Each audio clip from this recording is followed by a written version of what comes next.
पे इम्पैक्ट आएगा। तो कहाँ पे करोगे, जिसके ऊपर करोगे उसके ऊपर इम्पैक्ट नहीं आएगा, उसके नेक्स्ट वाले राउटर से इम्पैक्ट आना स्टार्ट होगा। मतलब R1 पे किया आपने समराइजेशन, तो R2 पे भी समराइज दिखेगा, R3 पे भी दिखेगा। तो देखो अभी R2 पे भी समराइज दिख रहा है आपको, R3 पे भी होना चाहिए, तीनों पे 22 का दोनों पे आपको समराइजेशन रूट आ रहा है। तो इसका इम्पैक्ट जिस पे करोगे उससे नेक्स्ट राउटर में आपको दिखने लगेगा। ये समझ में आ गया इतना? Yes. और क्या डाउट इसके अलावा? सर R1 में क्लास B के और C के दोनों नेटवर्क रहेंगे तो कैसे समराइज होगा? तो है ना इसमें सी के भी के है ना। अब इसमें मान लो तुम कह रहे हो कि दूसरा भी नेटवर्क है, 10 वाला भी नेटवर्क है, ठीक है, हाँ। 10 का भी यहाँ पे नेटवर्क हो सकता है ना। तो ये कंटिन्यूस वाले को कर सकता है, ऐसा नहीं है कि आप एक 10 का ले लो, 11 का ले लो, 12 का ले लो, तो ऐसे नहीं करेगा ना। कंटिन्यूस जो नेटवर्क है उसको ही करेगा, जो कंटिन्यूस नेटवर्क है उसी को करके देगा, ऐसे सबको नहीं करके देगा आपको। आप सोचे 2 रूट तो मैं 10-10 के ले लेता हूँ, 1.0 कर दिया, दूसरा 172 का ले लेता हूँ। तो कंटिन्यूस जो वाले हैं, देखो कंटिन्यूस चल रहा है, 16-16 का है, 0 1 2 3 कंटिन्यूस है, जो नेटवर्क कंटिन्यू आ रहा है उन्हीं नेटवर्क को आप समराइज कर सकते हैं, सबको नहीं कर सकते। तो कंटिन्यूस में वाले इसके कितने भी आ सकते हैं, 4 5 6 7 8 कितने भी आओ, 50 तक आओ, 100 तक आओ, 200 तक आओ, वो सबको कर देगा। बट तुम सोचो कि दूसरी सीरीज का कर दूं मैं, यहाँ पे 171 का भी कर दूं या 160 का भी कर दूं, तो वो ऐसे पॉसिबल नहीं होगा। जो होगा वो सब कंटिन्यूस नेटवर्क कर सकते हो आप, समझिए। तो सीक्वेंस में आने चाहिए, सीक्वेंस वाइज जो चल रहा है ऐसा ऐसा चलेगा तो ही हो पाएगा, नहीं तो नहीं पाएगा, अंडरस्टूड। नहीं तो समराइजेशन पॉसिबल नहीं होगा।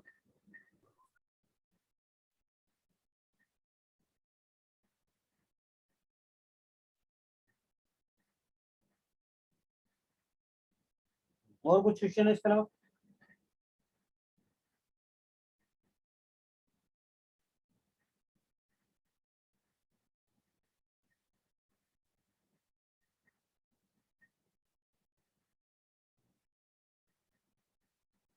तो आज अपना इस समराइजेशन का टॉपिक समाप्त हो गया। अभी अपना नेक्स्ट टॉपिक अपन करने वाले हैं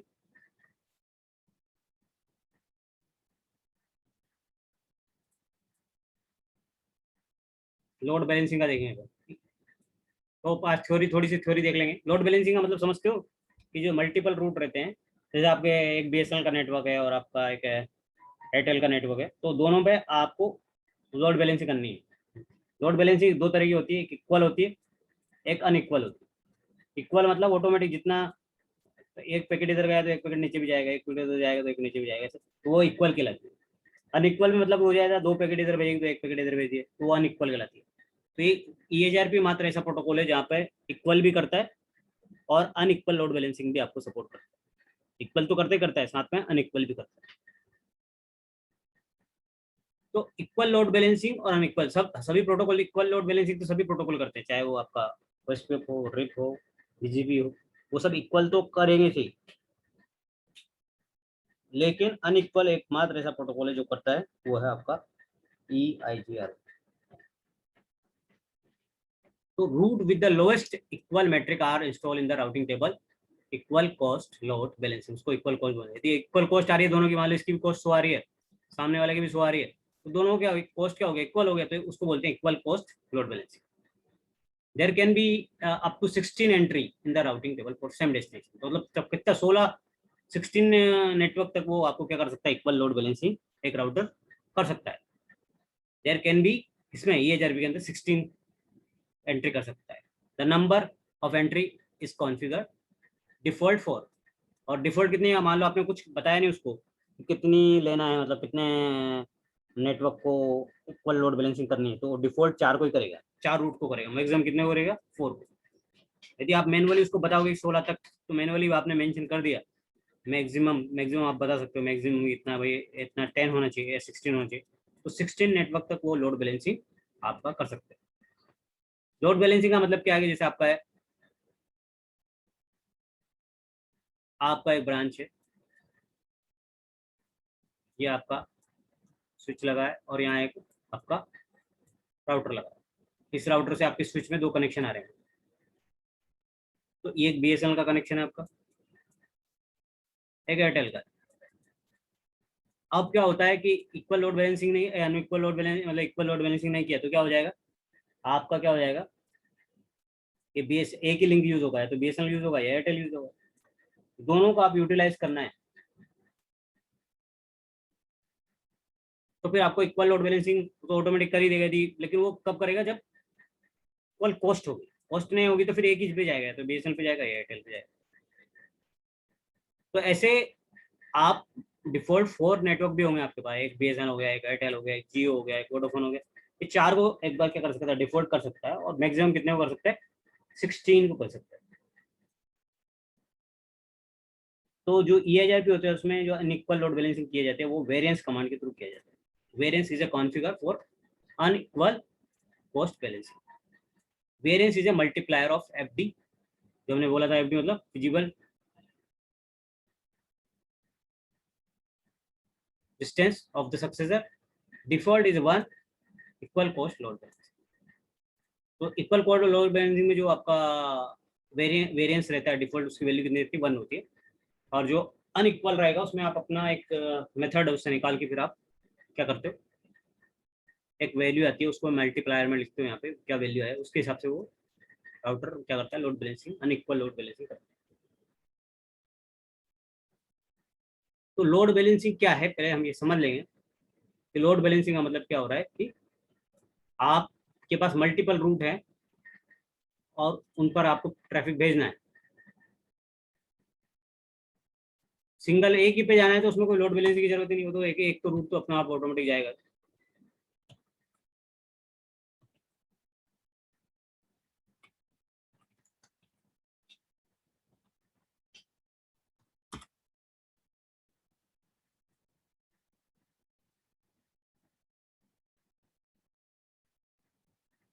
तो रिडंडेंसी और लोड बैलेंसिंग।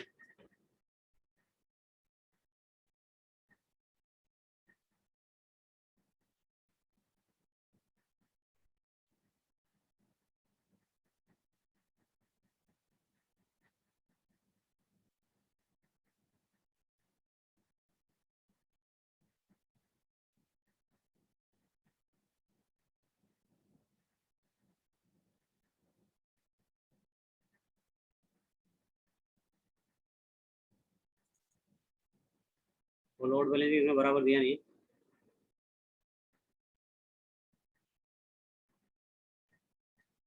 तो हम लोड बैलेंसिंग भी किसकी पढ़ने वाले हैं, EIRP की पढ़ने, हमको दूसरे लोड बैलेंसिंग से कुछ मतलब नहीं है।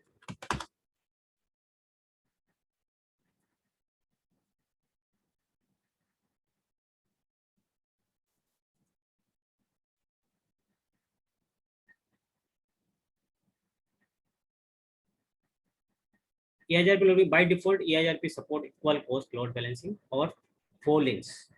Equal cost load means multiple routes have same metric to reach the destination.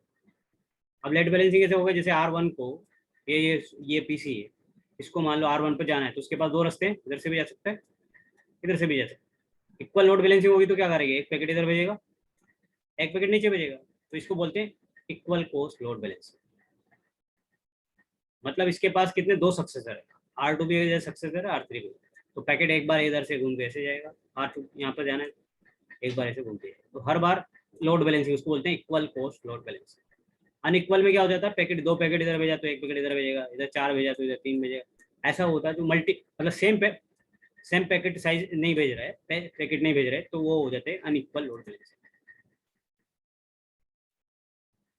अब इसकी जरूरत क्या है, क्योंकि 2 नेटवर्क है आपके पास, अब दोनों से जाना चाहिए ट्रैफिक, इधर से भी जाना चाहिए, इधर से भी जाना चाहिए। यदि आप नहीं करोगे तो डिफॉल्ट मान लो उसने एक ही रूट लिया तो हर बार पैकेट इधर से भेजेगा, इधर से भेज रहा है। हाँ पूछो, क्या पूछ रहे हो? सर एक बात, लाइक जो सक्सेसर होता है ना, तो एक पाथ रहेगा अगर R3 से थ्रू, और R2 वाला लॉन्ग पाथ रहेगा, लंबा वाला पाथ रहेगा, तो फिर भी दोनों अनइक्वली मतलब इक्वली कर हाँ सकते वो हैं। कर सकते हैं, यदि मान लो एक पाथ आपका लंबा भी है और एक छोटा भी है तो डिफॉल्ट तो छोटे वाले से ही जाएगा, ठीक है। और आपको लॉन्ग वाले से भी ले जाना है तो फिर वो अनइक्वल लोड बैलेंसिंग करनी पड़ती है। अनइक्वल से क्या करेगा, जो शॉर्ट रहेगा उससे ज्यादा पैकेट भेजेगा, अनशॉर्ट रहेगा उससे थोड़ा कम पैकेट भेजेगा, लेकिन पैकेट दोनों से भेजेगा।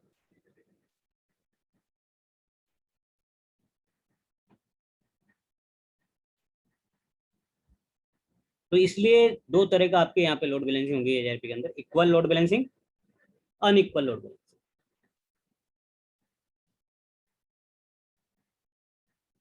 तो इक्वल लोड बैलेंसिंग के लिए तो आपको कुछ करने की जरूरत नहीं, ऑटो डिफॉल्ट होता है हर राउटर के अंदर। इक्वल लोड और जो लोड बैलेंसिंग होगा वो क्या होगा, डिफॉल्ट होता है। सिर्फ बीजेपी को छोड़ दो, बीजेपी में कुछ ऐसा डिफॉल्ट कुछ नहीं होता, सिर्फ ओएसपीएफ रेप हो गया या आपका आईएसएस हो गया या बीजीपी ये एचआरपी हो गया। इसके अंदर क्या होता है, ऑटो ऑटो लोड बैलेंसिंग होता है। यदि आपका इक्वल लोड बैलेंसिंग है तो ऑटोमेटिक कर देगा।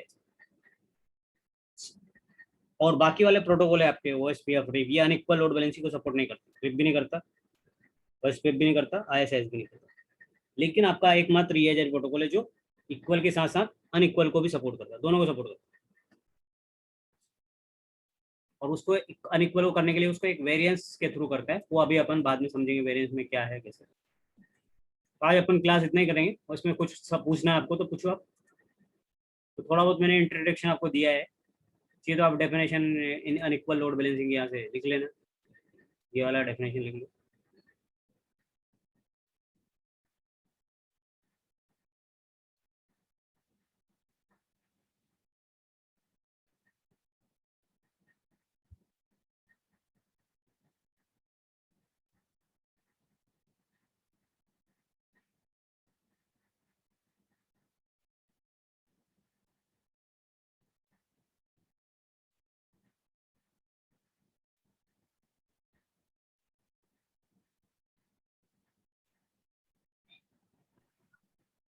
सर कल कौन सा लेक्चर हुआ था, यही समराइजेशन में ही हुआ था क्या?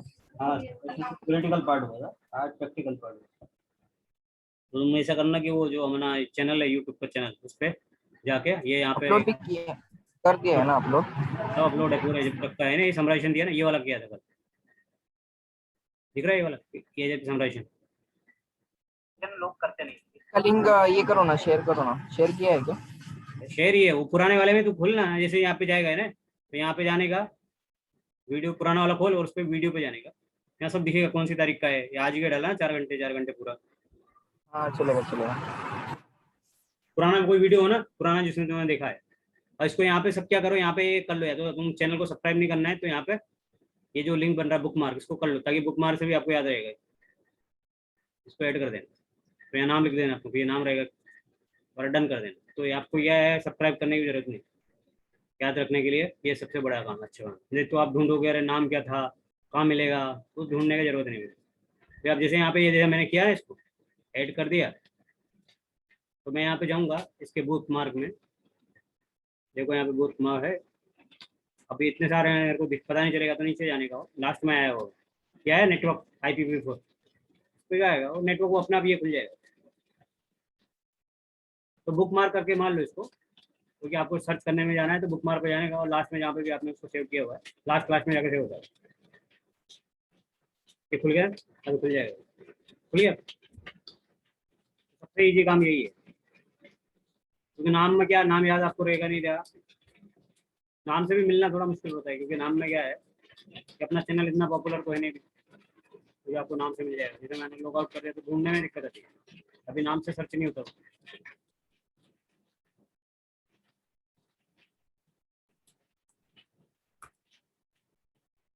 नाम से सर्च मारेगा तो मिलेगा नहीं, इसलिए बुक मार्क करना ही सबसे बेस्ट ऑप्शन है। मिला गया, अगर ढूंढने में आपको ऐसे दिक्कत आएगी कहाँ पे है किधर है, बहुत सारा हो जाना पड़ेगा उसमें, मिल रहा है ना, ऐसे ऐसे ढूंढोगे तब भी नहीं मिलेगा। तो सबसे अच्छा है बुक मार्क कर लो उसको, या फिर सब्सक्राइब करो, सब्सक्राइब करो तो मिल ही जाएगा, सब्सक्राइब में तो इजीली मिल जाएगा, दो ही ऑप्शन है, तो सब्सक्राइब करो या फिर आप उसको ऐड कर लो बुक मार्क।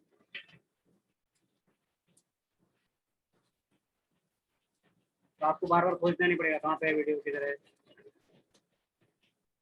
ठीक है, आज का क्लास कंप्लीट करते थे, नेक्स्ट क्लास में मैं बताऊंगा आपको कब होने वाले।